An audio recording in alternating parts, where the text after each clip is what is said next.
All right, hello everybody, and welcome to Divorcing Dilemmas.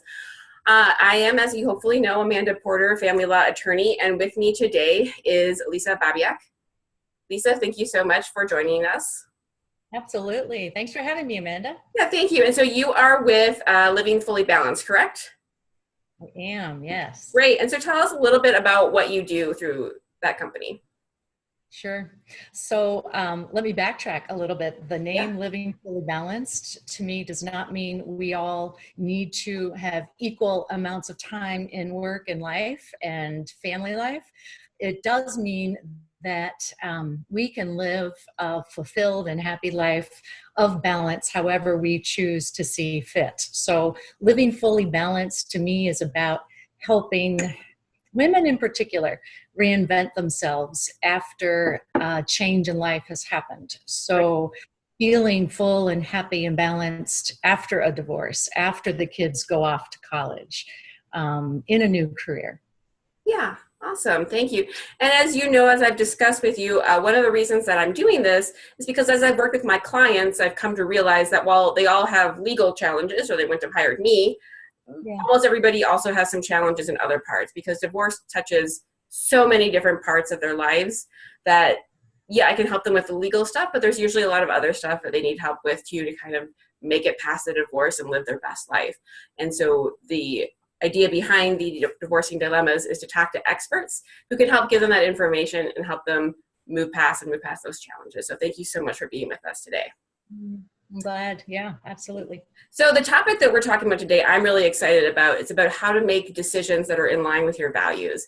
And I'm very excited about that because as you can probably imagine, people who are going through a divorce have to make so many decisions. And a lot of them are really life altering. It's not just, oh, what do I want for lunch? What do I make you for dinner? It's really life altering decisions. And while I and other professionals can give the best advice we can, ultimately it's the client's life and they're the ones that have to live with the decision. And so figuring out how to make good decisions when you're in a really stressful, chaotic time is really challenging. So how do you, go ahead, sorry. So how do you, what framework do you have people work with to try to help make those decisions? Sure. So can I just share with you and your clients that I have been in your client's shoes. So I have sat in a divorce attorney's office and felt hugely overwhelmed by not just the legal decisions. Those are overwhelming. They were to me. However, it was the change in my life and every decision I made, I felt the importance of, oh my gosh, how is this going to affect me in the future? How is this going to affect my children? Do I even get a do-over? Is this decision I make going to make or break me, right? And so every decision, I think because of the place I was at emotionally, it felt bigger. I mean, they're all big decisions, but I think because of the vulnerability and the place I was feeling, they were bigger and I felt less able to make them. And so for me, I was in a place of stuck with a lot of those decisions.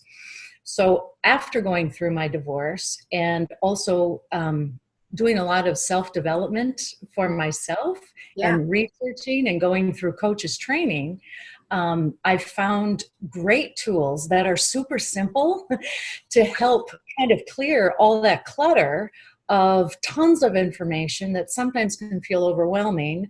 And it's all important. How do we start and where do we start? So I just wanted to give that a little bit of a background. Perfect. And so coming from a place of values, like you said, Amanda, is critical. And I've got to say that when we are under stress and in duress, self-awareness tends to be the first thing that goes. Yeah.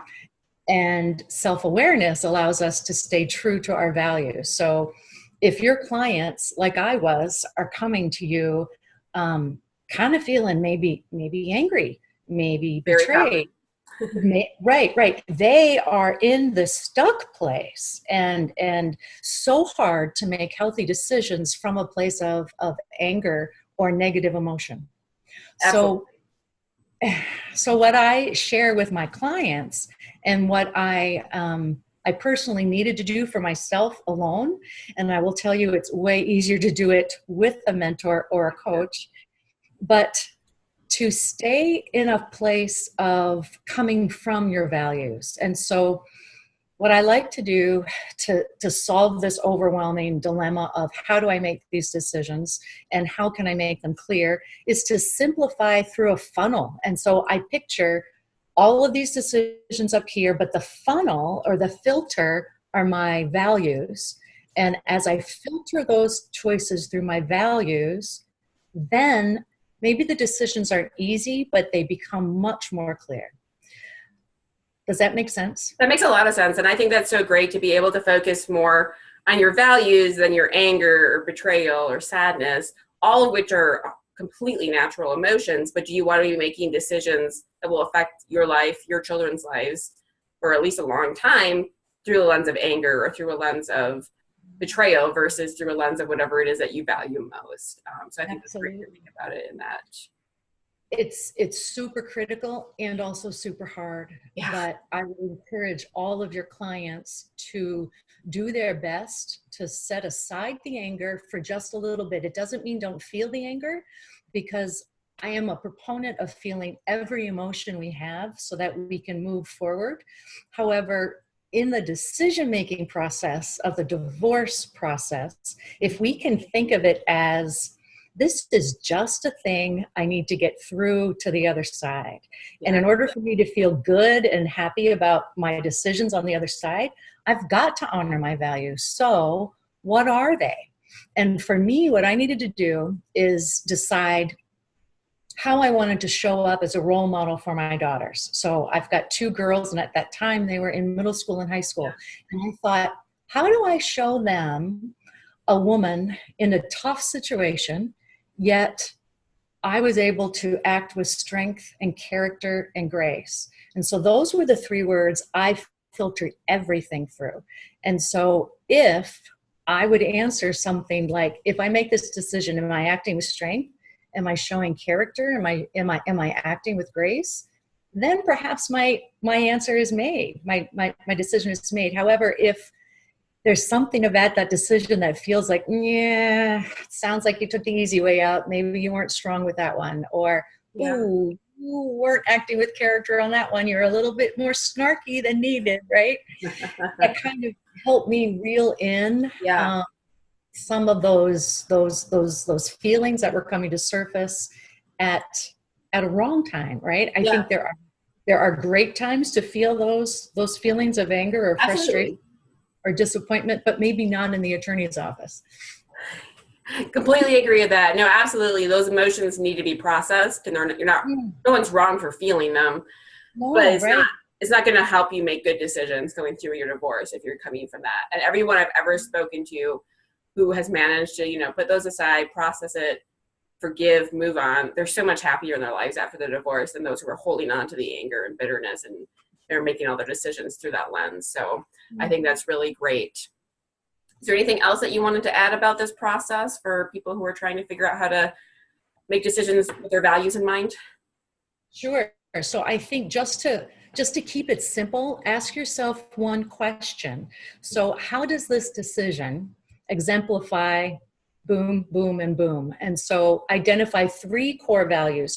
Most of us have more values, but to keep it simple, think of the three values that you bring about at your best. So on your best day, what are you all about? So I granted, when I was headed into my attorney's office, that wasn't my best day.